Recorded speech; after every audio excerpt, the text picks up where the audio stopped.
CrossFit was smart to do that. They implemented that kind of almost, they implemented simultaneously as social media was like growing. And then when social media came around and other people would be like, you know, who's this Colleen Foch, you know, and they'll look it up and then they would go to her Instagram now and they'll go to their YouTube and be like, oh my God, like she's a monster. I need to figure out a way to catch her. And then you'll do any and everything to try to just so you can look it up and you're like, oh, yep, there. Okay. I moved up 2 spots. Fuck, look at that. And the key is that you know it's possible. Yeah. You know it's possible because she fucking did it. Right. Yeah. That's what Instagram did for a lot of the strength that we're seeing in the gym now. Because the drugs are the same, food's the same. Everyone's training hard, you know, but like, fuck, it's crazy. Some of the weights are crazy. Like I just saw a 22-year-old kid deadlift 8 plates for 4 reps the other day with no belt. And you just don't even know who half these guys are anymore either. Yeah. And it's all new. And, you know, and I mean, that's just something I've never seen that before. Yeah, like there was I saw a 17 or 16-year-old kid. He was a football player, but he was squatting 700 pounds. Yeah. Like, you're just like, wait, pause. No. What? Yeah, you know? no, yeah. No, It's you'll insane. see it. He was training while we were filming, so we got some of the members training in the last episode, and he pulled 8 plates for 4, so it'll be in the episode.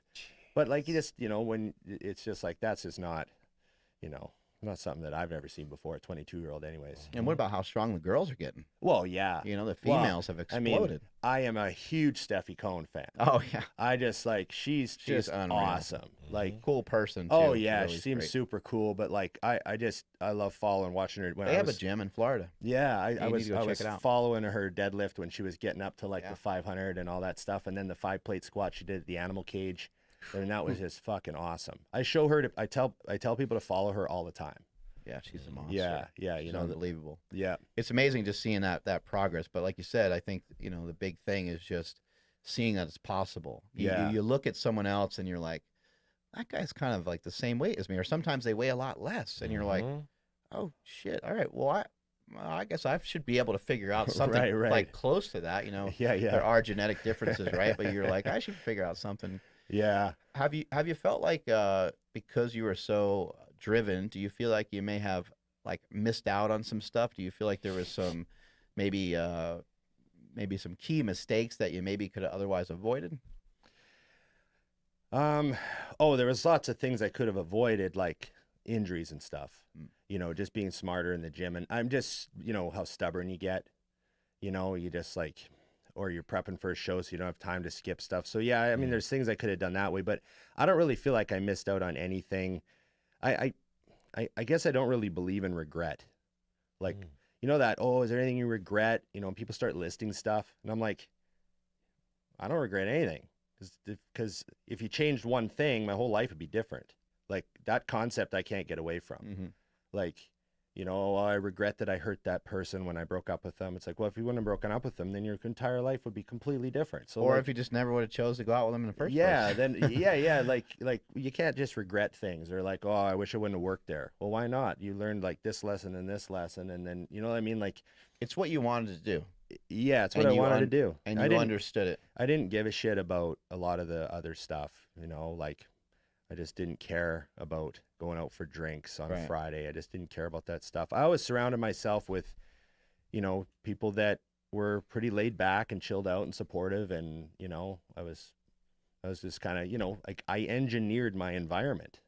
Was it like kind to of say it that all the people around me were like, you know, was it kind of gradual? Like, you know, the discipline, the willpower, the like understanding, like, you know, when you get around like a Jay Cutler and some of these people, was it kind of like a long like progression to get that like hardcore, or did you kind of start out the gate? Yeah, I started training at 14, and by the time I was 16, I was all meal prepped and had my shakes and drinking my shake at my locker at 10-minute break, and then eating peanut butter sandwiches, and then smashing another shake before the gym. And then, you know, I was lucky as a farm kid, right? So I'd come home to like a roast beef and potato dinner every night. Nice. My mom, like, I never had a shortage of food. Like, I was fed to the fucking gills. Like, you know, we had two deep freezes full of meat and ice cream and bread and whatever you like. It was, you know, you were fed. Oh yeah. You were fed. You know Big what it's time. like. I was lucky. I had that type of family. So I would eat a huge plate of food, and then I'd make a second plate and saran wrap it for before bed. And then I'd go play video games or whatever. you know, and then eat one more plate of food. And like, I was just, you know, I was fed. So, you know, I was very lucky in that regard. You know what I mean? Yeah. So it just was so important to me at an early age that every single decision revolved around setting myself up to train. Mm-hmm. You know, like when I went to Australia, that was just me. I was 19 years old. That was just me like exercising my need to like experience life. You know, that wasn't a bodybuilding move. How old were you? 19. Yeah, that's awesome. That's So really cool. I sold my truck and I had some savings. You know, I think I had like $8,000 in the bank, and I was like, I got a 1-year work visa for Australia.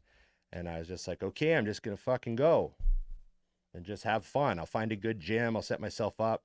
And, you know, I just got lucky. I landed on the Gold Coast and wound up at Archer's Gym, which back in the day was like just all meatheads, man. Yeah. And got in with the bodybuilders right away. And then I was like, that's fucking awesome here. And one guy got me a job. And next thing you know, I'm living with one of the best bodybuilders in the country, and we're training together. Wow. And, you know, so it just was one of those experiences. But, you know, I you know, backpacked through Hong Kong and Malaysia, and I, you know, went to the gyms and trained, and, you know, ate tuna out of a can. And I was like that guy, you know, even though I was going on this adventure to try to experience life, bodybuilding was like software running in the background the whole time. You know, I was eating at Arby's and Wendy's a lot, but I was still training, you know, just as normal as I would have been at home, you know?